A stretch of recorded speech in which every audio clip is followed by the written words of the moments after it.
ایسا ممکن ہے کہ میں مالدار ہو سکتا ہوں؟ ہاں ہو سکتا ہے. کہ مجھے گھر مل سکتا ہے؟ فرمایا ہاں مل سکتا ہے. سارا دن استغفر اللہ پڑھا کر، بہت پڑھا کر. میں اللہ نے قرآن میں فرمایا ہے کہ جب تم استغفار کو لازم پکڑو گے پھر میں بارشیں برساؤں گا، پھر میں پھل دوں گا، پھر میں بیٹے دوں گا. جب بندہ استغفار کہتا ہے، استغفار کرتا ہے، ایسی راہیں کھل جاتی ہیں، ایسے راستے کھل جاتے ہیں، ایسی منزلیں آسان ہو جاتی ہیں. میری حضور کے ایک ایک فرمان میں سچ ہے، حقیقت ہے، حقیقت ہے.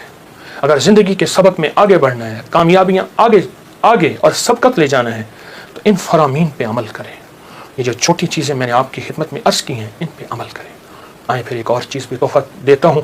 حضرت امام حسن کا یہ وہ گھرانہ ہے اہل البیت کا جن کی برکتوں سے معاشرے کو، زمانے کو دنیا بھی ملی، دین بھی ملا، عشق بھی ملا، حرمت بھی ملی، عزت بھی ملی، وقار بھی ملا، مانگنا بھی ملا، رونا بھی ملا، اشک بھی ملے، آنسو بھی ملے، اور اللہ کے خزانوں سے لینے کا مزاج بن گیا.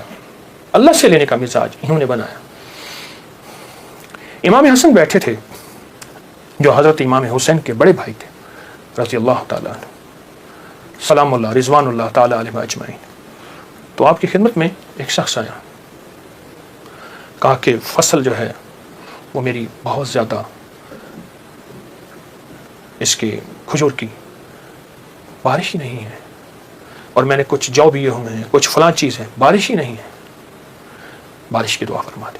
پھر میں دعا کرتا ہوں تو ایسا کر، سارا دن استغفر اللہ پڑھا کر، استغفر اللہ استغفر اللہ استغفر اللہ استغفر اللہ. وہ چلا گیا. ایک اور آیا، یسر السماء علیکم مدرارا، بارش. ایک اور آیا، کہا کچھ بھی نہیں ہے. ایسا ممکن ہے کہ میں مالدار ہو سکتا ہوں؟ ہاں ہو سکتا ہے. تو فرمایا سارا دن استغفار کیا کر، استغفر اللہ پڑھا.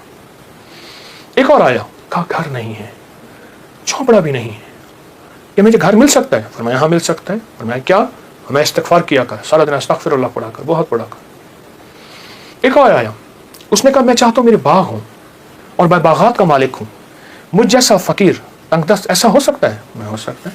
میں کیا؟ میں استغفار کیا کر.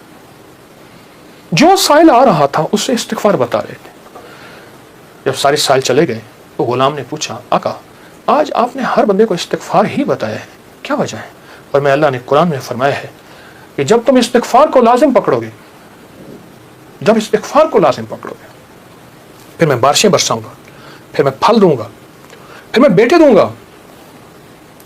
اس میں ایک سائل وہ بھی آیا تھا جس کی اولاد نہیں تھی، اسے بھی فرمایا استغفار کر، اور اس نے میاں بیوی نے خوب استغفار کیا اور اپنے بیٹے عطا فرمائے. مدرارا بے اموال و بنی انہارا، بیٹے، نہریں، نعمتیں، میوے، رزق.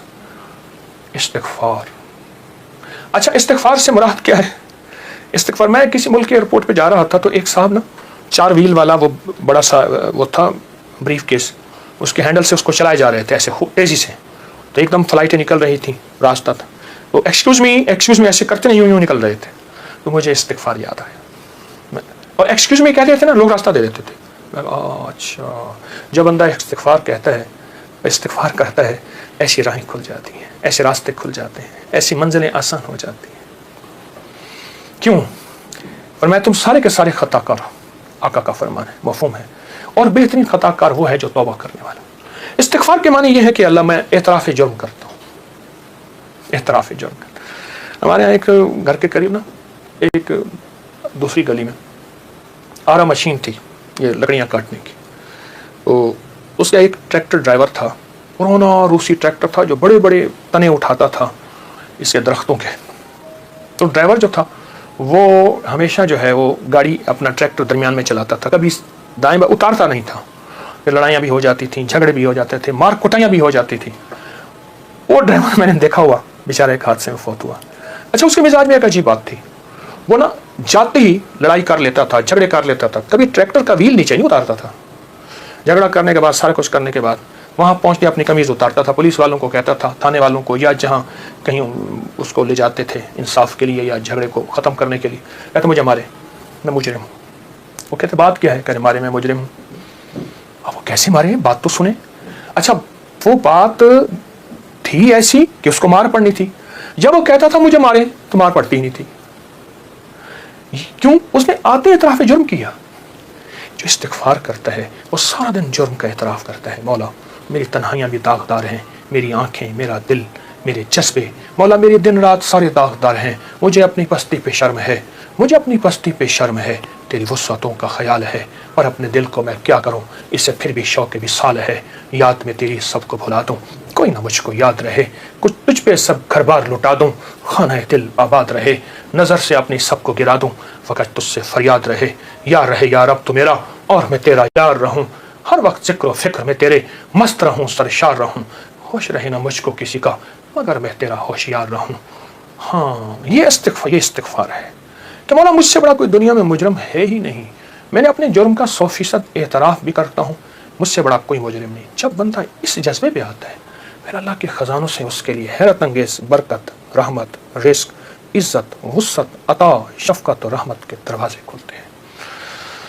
تو یہ شہداء کی یادیں ہمیں مانگنا بھی دیتی ہیں، مانگنا بھی سکھاتی ہیں، اللہ کے خزانوں سے لینا بھی سکھاتی ہیں. اور یہ شہداء کی یادیں ہمیں بہت ایک راستے اور منزل دیتی ہیں.